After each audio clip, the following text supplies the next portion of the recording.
नमस्कार, स्वागत है आपका हिंदी खबर में। मैं हूं आपके साथ चित्रा सिंह और आज हम न्यूज स्पेशल में सबसे पहले बात करेंगे नए संसद भवन और उस पर हो रही सियासत की। नए संसद भवन के उद्घाटन समारोह को लेकर विपक्ष एक बार फिर से मोदी सरकार के खिलाफ एकजुट होने लगा है। कम से कम 20 विपक्षी दलों ने उद्घाटन समारोह का बहिष्कार करने का फैसला किया। विपक्ष के दलों ने एक संयुक्त बयान में इस बहिष्कार की जानकारी दी। उन्होंने कहा कि जब संसद से लोकतंत्र की आत्मा को ही खींच लिया गया हो तो ऐसे में हमें नई इमारत की कोई कीमत नजर नहीं आती। वहीं गृह मंत्री अमित शाह ने कहा कि विपक्ष नए संसद भवन के उद्घाटन समारोह को राजनीति से न जोड़े। हमने सबको आमंत्रित किया है। हमारी इच्छा है कि सभी इस कार्यक्रम में हिस्सा लें। इस पूरे मुद्दे पर क्या कुछ चल रहा है, तो चलिए आपको विस्तार से जानकारी देते हैं।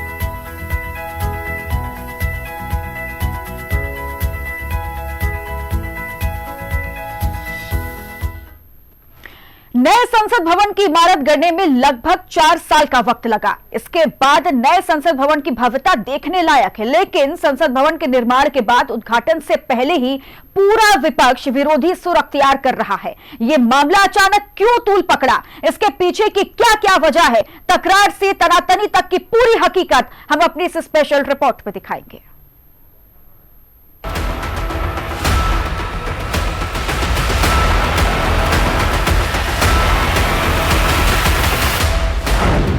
नई संसद पर पुरानी तकरार, पीएमओ तैयार, विपक्ष का पलटवार, सावरकर की जयंती, विरोधियों की रणनीति। नए संसद भवन की नींव रखे जाने से लेकर उद्घाटन तक वार पलटवार और तकरार का कॉकटेल देखने को मिला है। फिलहाल नए संसद भवन की नींव 10 दिसंबर साल 2020 को रखी गई थी, जिसके बाद इसका निर्माण कार्य तेजी से हुआ, लेकिन इसे कंप्लीट होने में लगभग 4 साल का वक्त लगा। और अब जब संसद भवन अपनी भव्यता के चरम पर है और उद्घाटन के लिए तैयार हो गया है, तो वहीं विपक्ष अपना पुराना विरोधी सुरताल मिलाते हुए नजर आ रहा है।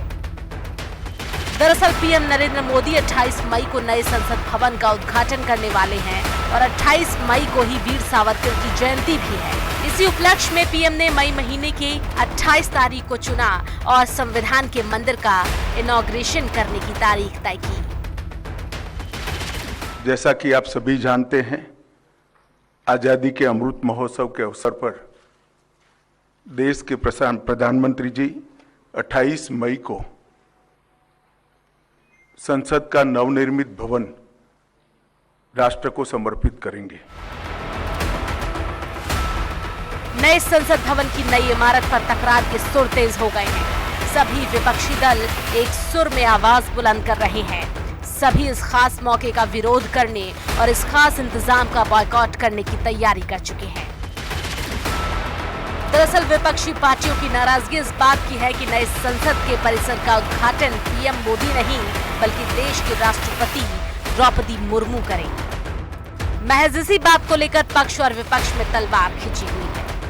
संविधान की अवहेलना हो रही है, संवैधानिक प्रमुख महामहिम राष्ट्रपति की अवहेलना हो रही है, राज्यसभा के सभापति के साथ पूरी राज्यसभा की अवहेलना हो रही है, परंपराओं की अवहेलना हो रही है और भारत के संविधान में अपना नाम आगे रखने के लिए सारी मान्यताओं का अपमान कर रही है भारतीय जनता पार्टी और आदरणीय प्रधानमंत्री जी। देखिए, संसद की कार्रवाई का बाइकाट करने की सनक संसद के बाइकाट की साजिश तक बदल जाए, इससे ज़्यादा बेवकूफ़ी हो नहीं सकती। संसद जो है वो किसी सरकार की नहीं होती, किसी पार्टी की नहीं होती, ये देश की है और देश के लोकतंत्र का मंदिर है। और इस देश के लोकतंत्र के मंदिर में भी आपका जो है वो निगेटिविटी और नकारात्मकता अगर भरी होगी तो इससे आप समझ सकते हैं कि इनका देश के बारे में, देश के संविधान के बारे में, देश की संसद के बारे में उनकी सोच क्या है। कुछ दिनों पहले कांग्रेस पार्टी के एक नेता ने किस तरह से संसद और संसदीय मर्यादाओं की धज्जियां उड़ाई थी विदेश में बैठ करके। अभी तक तो ये जो है वो संसद की कार्रवाई का बाइकआउट करते थे, अब जो है वो संसद का ही बहिष्कार करने में लग गए हैं। तो इसलिए ये सनक और साजिश इनका सोपड़ा साफ करेगी। जिस पर वीर सावरकर को बीजेपी अपना हीरो मानती है, तो वहीं विपक्ष उन्हें किसी फिल्मी विलेन के तौर पर पेश करता है। इस मसले पर कई बार सत्ता और विपक्ष में आमना सामना भी हुआ, लेकिन मामला जस का तस बना हुआ है। विदेशी धरती पर देश का मान बढ़ा रहे देश के पीएम जैसे ही स्वदेश पहुंचेंगे, उसके बाद वो देश की सबसे बड़ी पंचायत यानी संसद भवन का उद्घाटन करेंगे। फिलहाल पूरा विपक्ष एक शामियाने के नीचे खड़ा होकर विरोधी और बगावती रुख अख्तियार कर रहा है। अब देखना दिलचस्प है कि रार और तकरार के बीच इस पार्टी के और कौन-कौन सांसद नए भवन की खूबसूरती को नजदीक से दीदार कर पाते हैं। ये रिपोर्ट हिंदू खबर।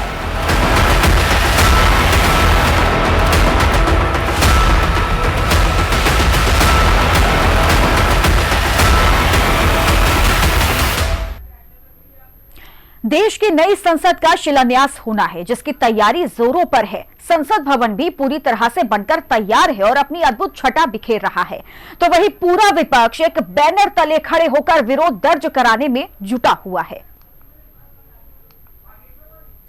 संसद की नई बिल्डिंग का उद्घाटन समारोह पर आज बबूला विपक्ष। 19 दलों ने किया बॉयकॉट का ऐलान। संसद के उद्घाटन पर क्यों छिड़ी सियासी जंग? मतलब मेरा ये मंत्रियों से है कि आप मोदी की तारीफ में कुछ बोलना चाहते हो यार, कहीं ना कहीं अकल तो लगा लिया करो। अगर आप लाइब्रेरी को और खाना खाने वाली होटल को और अधिकारियों के बैठने के दफ्तर को पार्लियामेंट बोल सकते हो, तो फिर आपकी परिभाषा पार्लियामेंट की क्या है वो आप ही जानते। अधिकांश विपक्षी दलों ने 28 तारीख के कार्यक्रम से दूरी बनाने का फैसला किया है। जनता दल यूनाइटेड सभी विपक्षी दलों के साथ है और हम 28 तारीख को उस कार्यक्रम का हिस्सा नहीं। ऐसा है कि नई संसद के उद्घाटन में देश की महामहिम राष्ट्रपति श्रीमती द्रौपदी मुर्मू जी को नहीं आमंत्रित करना, ये आदिवासी समाज का अपमान है, दलित समाज का अपमान है, पिछड़े समाज का अपमान है, वंचित समाज का अपमान है। और ये प्रदर्शित करता है कि भारतीय जनता पार्टी की मानसिकता आदिवासी, दलित और पिछड़ा विरोधी है। संवैधानिक मंदिर है संसद, और संवैधानिक प्रमुख कौन होता है? भारत का राष्ट्रपति। उसको आप इग्नोर करके और संसद भवन का उद्घाटन आप मोदी जी से कराएंगे और आप उम्मीद करते हैं कि आपकी बेवकूफी में सब बेवकूफ बनकर शामिल हो, तो ऐसा संभव नहीं है। इस सर्वोच्च संस्था में हर दल भाग लेता है। प्रधानमंत्री किसी पार्टी विशेष के द्वारा चुना जाता है। सबका मानना है कि इसका उद्घाटन अगर इन सब दलों से ऊपर राष्ट्रपति जी करें तो बेहतर है। देश के नए संसद भवन का 28 मई को उद्घाटन होगा। पीएम नरेंद्र मोदी इस भवन का मोदी की ओर से नए संसद भवन के उद्घाटन का मुद्दा तूल पकड़ चुका है। बुधवार को कांग्रेस समेत कुल 19 विपक्षी दलों ने कार्यक्रम के बहिष्कार का ऐलान कर दिया। सभी 19 दलों की ओर से एक साझा बयान भी जारी किया गया, जिसमें कहा गया है कि उद्घाटन के लिए राष्ट्रपति द्रौपदी मुर्मू को दरकिनार करना लोकतंत्र पर सीधा हमला है। तस्वीरों पे आप देख सकते हैं कि किस तरह सभी विपक्षी पार्टियों ने एकजुटता दिखाते हुए चिट्ठी तैयार की है, जिसमें वो संसद के नए भवन की। क्या आप मोदी की तारीफ में कुछ बोलना चाहते हो यार, कहीं ना कहीं अकल तो लगा लिया करो। अगर आप लाइब्रेरी को और खाना खाने वाली होटल को और अधिकारियों के बैठने के दफ्तर को पार्लियामेंट बोल सकते हो, तो फिर आपकी परिभाषा पार्लियामेंट की क्या है वो आप ही जानते। अधिकांश विपक्षी दलों ने 28 तारीख के कार्यक्रम से दूरी बनाने का फैसला किया है। जनता दल यूनाइटेड सभी विपक्षी दलों के साथ है और हम 28 तारीख को उस कार्यक्रम का हिस्सा नहीं। ऐसा है कि नई संसद के उद्घाटन में देश की महामहिम राष्ट्रपति श्रीमती द्रौपदी मुर्मू जी को नहीं आमंत्रित करना, ये आदिवासी समाज का अपमान है, दलित समाज का अपमान है, पिछड़े समाज का अपमान है, वंचित समाज का अपमान है। और ये प्रदर्शित करता है कि भारतीय जनता पार्टी की मानसिकता आदिवासी, दलित और पिछड़ा विरोधी है। संवैधानिक मंदिर है संसद, और संवैधानिक प्रमुख कौन होता है? भारत का राष्ट्रपति। उसको आप इग्नोर करके और संसद भवन का उद्घाटन आप मोदी जी से कराएंगे और आप उम्मीद करते हैं कि आपकी बेवकूफी में सब बेवकूफ बनकर शामिल हो, तो ऐसा संभव नहीं है। इस सर्वोच्च संस्था में हर दल भाग लेता है। प्रधानमंत्री किसी पार्टी विशेष के द्वारा चुना जाता है। सबका मानना है कि इसका उद्घाटन अगर इन सब दलों से ऊपर राष्ट्रपति जी करें तो बेहतर है। ब्यूरो रिपोर्ट, हिंदी खबर।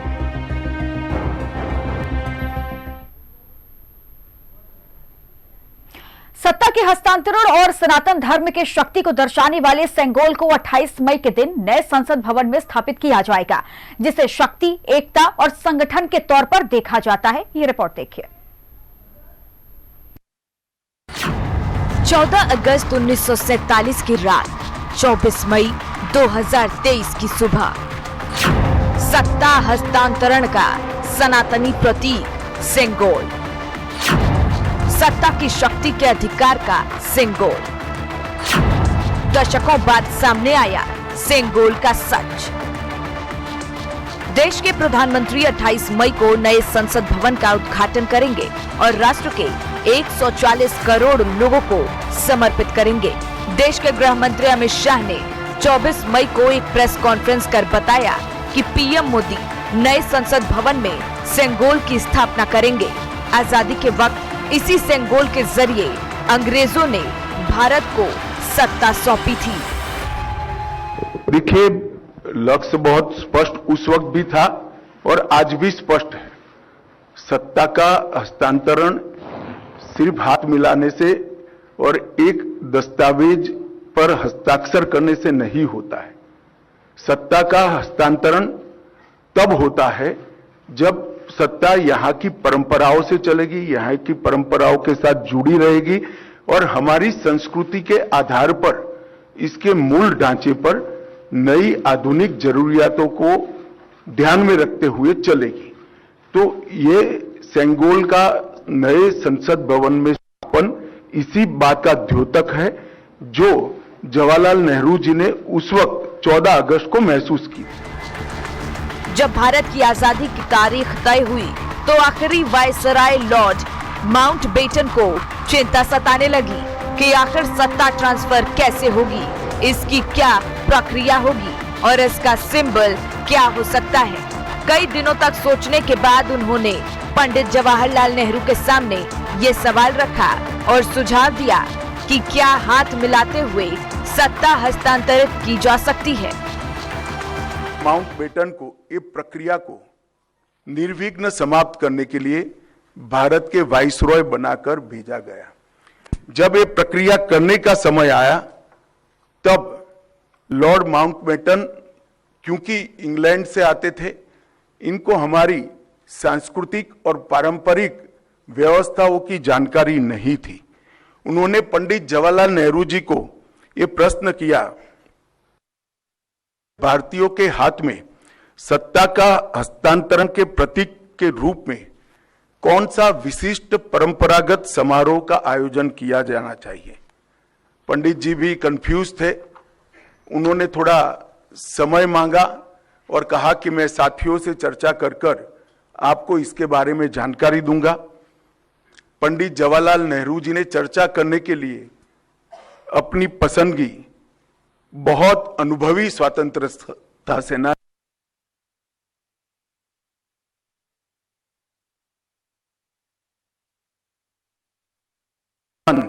सी राजगोपालाचारी पर नियुक्त की, जिनको हम राजा जी के नाम से जानते हैं। उन्होंने ये बात को राजा जी के सामने रखा।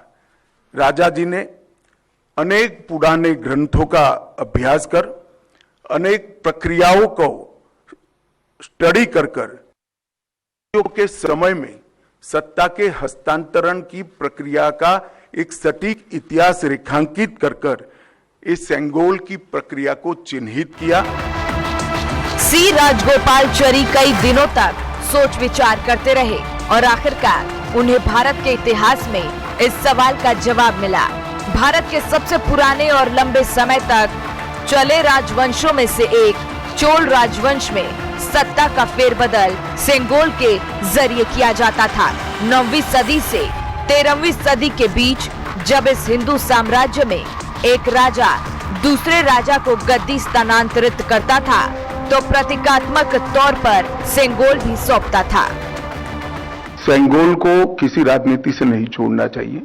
यह एक भाव का प्रतीक है कि शासन न्यायपूर्ण तरीके से चले नीति के अनुसार चले और कर्तव्य के रास्ते पर चले, और वो संसद में सेंगोल को स्थापित करने से हमेशा ये संदेश हमारे लोकतंत्र के लिए समग्र जनता में और जनता के प्रतिनिधियों के बीच में जाना है। ये इसके पीछे भाव है। राजनीति अपनी जगह पे चलती रहती है। चोल राजवंश में सत्ता हस्तांतरण के दौरान साम्राज्य के मुख्य पुजारी भगवान शिव की पूजा आराधना के बाद राजों को सेंगोल सौंपा जाता था। सी राजगोपालचारी ने सोचा कि इससे बढ़िया प्रतीक क्या हो सकता है। राजा ने पंडित नेहरू को सुझाव दिया कि अंग्रेजों की दासता से मुक्ति के प्रतीक के तौर पर ऐसा ही समारोह आयोजित किया जाए और सेंगोल के जरिए सत्ता ट्रांसफर हो, जिसके बाद पंडित नेहरू ने प्रस्ताव स्वीकार कर लिया। मठ के प्रमुख स्वामी ने सेंगोल बनाने की जिम्मेदारी मद्रास के बहुचर्चित जूलर बुमिडी बंगारू को सौंपी। आखिरकार सेंगोल बनकर तैयार हुआ।